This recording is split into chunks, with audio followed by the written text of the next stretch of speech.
You could drink 500 calories and your brain would have absolutely no idea. Picture a typical day. You wake up and you make a smoothie banana, mango, oat milk, a spoon of peanut butter, maybe some honey. Feels healthy. You drink it in about like 4 minutes and get on with your morning.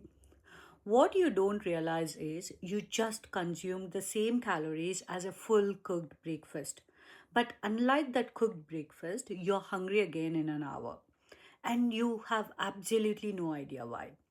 Here is what's happening. Your brain tracks fullness through two things: the physical stretch of your stomach and the release of satiety hormones triggered by chewing and solid food.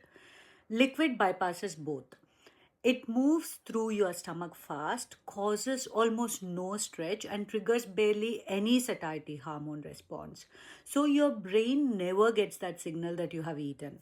The calories arrived, but the fullness never did. And you know what's interesting is studies show that when people consume calories in liquid form, they don't compensate by eating less later.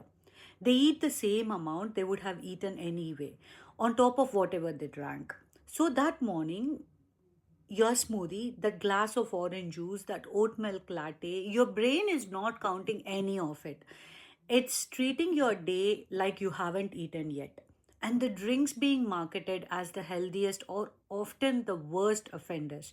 Green smoothies, fresh pressed juices, protein shakes loaded with fruit. The moment you blend or juice something, you strip out all the fiber structure that slows digestion and triggers fullness. You've taken whole food and turned it into something your body processes like sugar water.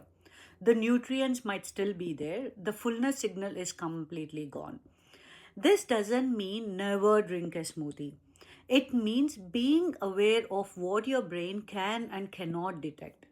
Eat your calories where you can. Whole fruit instead of juice, a meal instead of a shake. When you do drink calories, make sure that the rest of that meal has enough protein and fiber to compensate.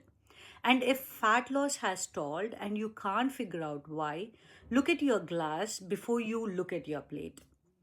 Follow along because fat loss is a brain problem and your brain is being fooled in ways that you don't even see. Thank you.